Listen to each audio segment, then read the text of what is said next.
यहाँहरु सबैलाई जय मसीह र साथै तपाईहरुलाई आज यो कार्यक्रममा म स्वागत गर्न चाहन्छु। अनि आज हामी येशू ख्रीष्टमा को हौं भन्ने कुरालाई हेर्ने छौं।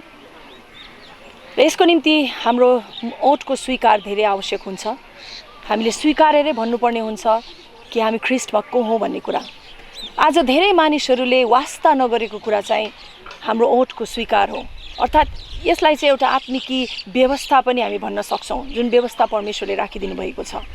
हामीले जताभावी हाम्रो ओठको स्वीकारलाई चलाइरहेको हुन्छौं, जताभावी बोलिरहेका हुन्छौं, तर बाइबलले आज हाम्रो ओठको स्वीकारलाई लिएर भन्नुपर्ने धेरै कुराहरू छ जुन हामी हेर्ने छौं। जब पनि हामीले स्वीकार भन्छौं, झट्टै हाम्रो विचारमा पापको स्वीकार भन्ने विचार आइहाल्छ। हो, हामीले हाम्रो पाप स्वीकार गर्नुपर्छ भन्ने कुरा हामीले भनिहाल्छौं। र बाइबलले पनि भन्दछ, पहिलो योना 1:9 त्यहाँ हामीले भनेको पाउँछौं कि यदि हामीले हाम्रो पाप स्वीकार गर्यौं भनेदेखि परमेश्वर एकदमै धार्मिक र विश्वास योग्य हुनुहुन्छ हामीलाई हाम्रो पाप क्षमा दिनलाई र हाम्रो सबै अधर्मबाट हामीलाई शुद्ध पार्नको निम्ति। तर यो चाहिँ स्वीकारको नकारात्मक पक्ष भयो। तर बाइबलले भन्नुपर्ने सकारात्मक पक्षहरू पनि धेरै छन्। अनि त्यसको निम्ति हामी रोमी 10:9 र 10 मा एकचोटि जानेछौं। यहाँ यसरी भनेको हामी पाउँछौं, यदि तिमीले आफ्नो मुखले प्रभु येशूलाई स्वीकार गर्यौ भने र परमेश्वरले उहाँलाई मरेकाहरूबाट बौराएर उठाउनु भयो भने आफ्नो हृदयमा विश्वास गर्यौ भने तिमीले मुक्ति पाउनेछौ। किनकि धार्मिकताको निम्ति हृदयले विश्वास गरिन्छ र मुक्तिको निम्ति मुखले स्वीकार गरिन्छ।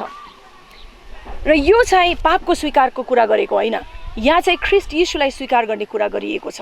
एउटा व्यक्तिले हृदयदेखि कुनै पनि कुरा किन नहोस्, हृदयदेखि विश्वास गर्छ र ओठले उसले स्वीकार गर्छ।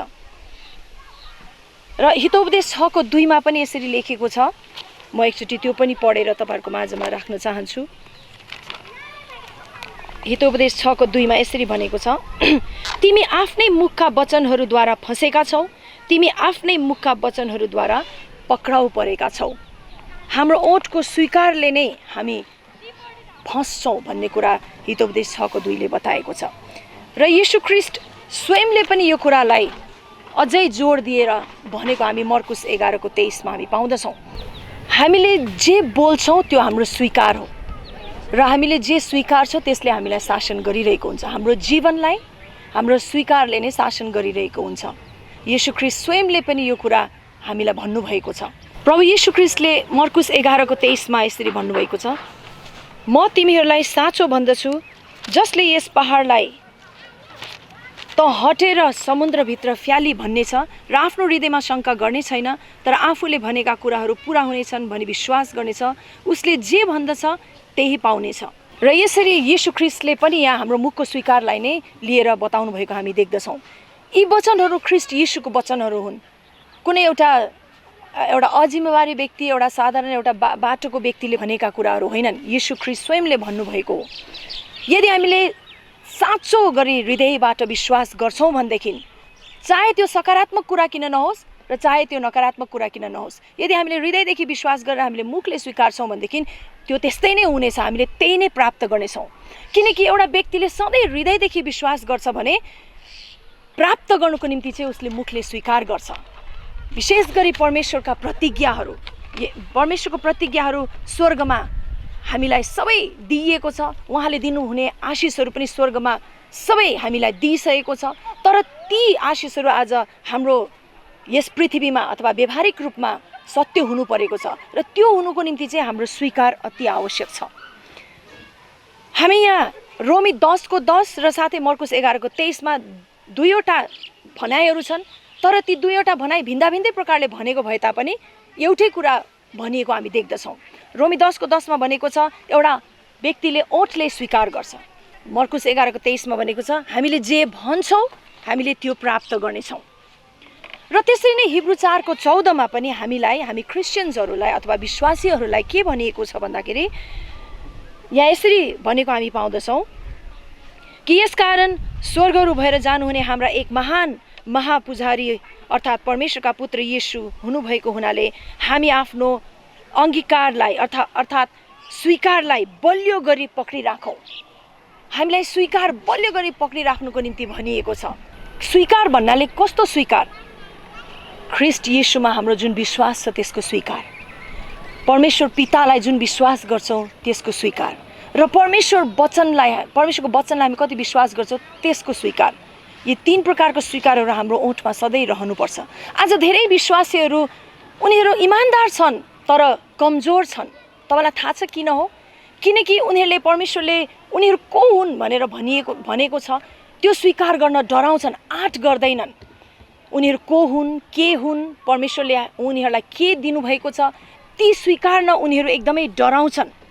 बरु उनीहरूको ओठमा सकारात्मक स्वीकार भन्दा नकारात्मक स्वीकारहरू बढी भएको हामी भेटाउँदछौँ। उनीहरूले निरन्तर नकारात्मक स्वीकार गरिरहेका हुन्छन् र सधैँ शैतानले उनीहरूको जीवनमा के गरिरहेको छ, शैतानसँग कस्तो समय बिताउनु परिरहेको छ, कस्तो दुःख दिइरहेको छ शैतानले भन्ने कुरा नै उनीहरूले निरन्तर स्वीकार गरिरहेका हुन्छन्।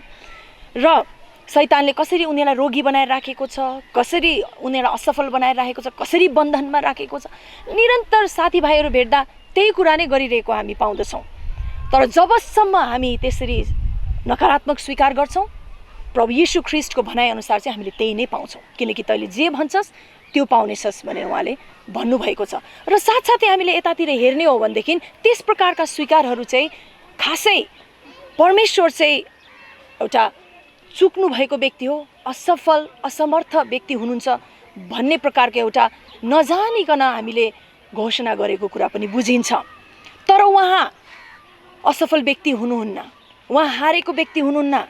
हार त शैतानको हो। परमेश्वर चाहनुहुन्न मण्डलीले हारेको जीवन जिएको। त्यसै कारण मत्ती 16:18 येशूले भन्नुभएको छ कि उहाँको मण्डलीको विरुद्ध नर्कको कुनै शक्ति पनि सफल हुने छैन भनेर भनिएको छ। आत्मिक दुनियाँमा हाम्रा सबै आशिषहरू यथावत छन्, तर ती सबै अब यो शारीरिक दुनियाँमा यथार्थ हुनुको निम्ति, वास्तविक हुनुको निम्ति चाहिँ हामीले स्वीकार्नुपर्छ। त्यसै कारणले गर्दा यो यथार्थ हुन आउन दिनुको निम्ति, वास्तविक हुन आउन दिनुको निम्ति सबभन्दा राम्रो उपाय चाहिँ हाम्रो ओठको स्वीकार हो। हामीले कुनै रुपियाँ पैसा तिर्नु पर्दैन, केही गर्नु पर्दैन। हामीले ओठको स्वीकारलाई बलियो गरी सकारात्मक रूपमा राख्यौँ भनेदेखि त्यति भए पुग्छ।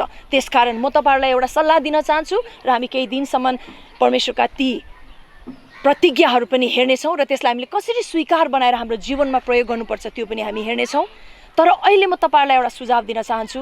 तपाईँले नयाँ नियमका विशेष गरी रोमीदेखि यता तपाईँले पढ्दै जानुहोस् र त्यहाँ तपाईँले जति पनि प्रतिज्ञाहरू पाउनुहुन्छ ख्रीष्ट येशूमा तपाईँहरू को हुनुहुन्छ, के हुनुहुन्छ, तपाईँले के प्राप्त गर्नुभएको छ भन्ने कुराहरू पाउने बित्तिकै तपाईँले त्यसलाई कोरेर राख्नुहोस्, लाइन लगाउनुहोस्, लेख्नुहोस् तपाईँको नोटबुकमा, साथै त्यसमा मनन गर्नुहोस् र सबभन्दा महत्त्वपूर्ण चाहिँ स्वीकार गर्नुहोस्। किनकि जति मात्रामा हामीले स्वीकार गर्छौँ हृदयदेखि विश्वास गरेर त्यति नै हामी आशिषमय हुन्छौँ। र आजको निम्ति म यतिमै राख्दछु।